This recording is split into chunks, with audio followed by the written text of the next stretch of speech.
ભરૂચ અંકલેશ્વર શહેરી વિકાસ સત્તામંડળ બરોડાની રચનાના 13 વર્ષ બાદ આજે જાડેશ્વરની 18C સ્કીમના સૂચિત મસૂદા માટે મળેલી બીજી ઓનર્સ મીટિંગમાં પણ ગ્રામજનોએ વિરોધ નોંધાવ્યો।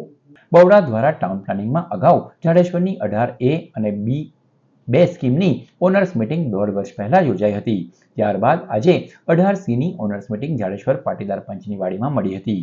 જાડેશ્વરની 3 ટીપી સ્કીમ આવવાથી લોકોને ઇન્ફ્રાસ્ટ્રક્ચરની તમામ સુવિધાઓ સાથે પહોળા રસ્તા, ડ્રેનેજ, પીવાનું પાણી, બગીચા, શાળા, હોસ્પિટલો મળશે।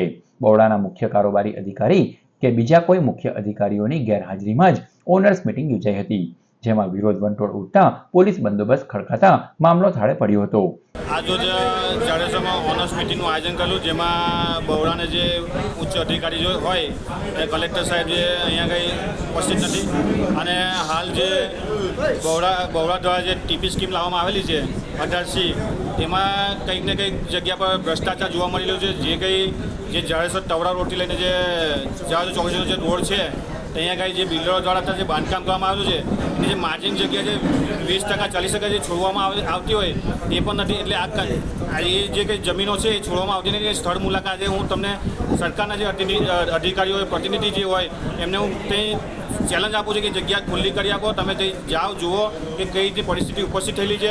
અને હાલ જે જમીનો જે સરકાર જે લેવા માગે છે એ 40% જમીનોમાં જે ખેડૂતો જે વળતર ચૂકવવું જોઈએ, વળતરની વાત તો દૂર, પણ જે 40% જમીનો એ લોકો ખાનગીકરણ કરશે અને સેલ્ફ હોલ્ડ જમીન પર સરકાર ખાનગીકરણ કરીને મોટું ભ્રષ્ટાચાર અને જે મોટી જે માલ મિલકત છે ખેડૂતોની એ જતી દેખાય છે।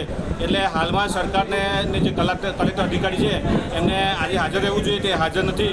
જોકે 40% કપાતને લઈ ખેડૂતો અને જમીન માલિકોમાં આંતરિક કચવાટ જોવા મળ્યો હતો। ગ્રામજનો અને ખેડૂતોમાં ટીપી સ્કીમને લઈ ભાગલા જોવા મળ્યા હતા।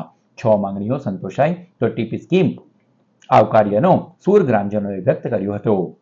હું જાડેશ્વરનો ખેડૂત છું અને અત્યારે 18C સ્કીમ અંતર્ગત જાડેશ્વર પાટીદાર પંચવાડીમાં કલેક્ટર શ્રી ટાઉન પ્લાનિંગ બોડા એમની સૂચનાથી, વોટ્સએપ પર સૂચનાથી અમે ભેગા થયા છીએ।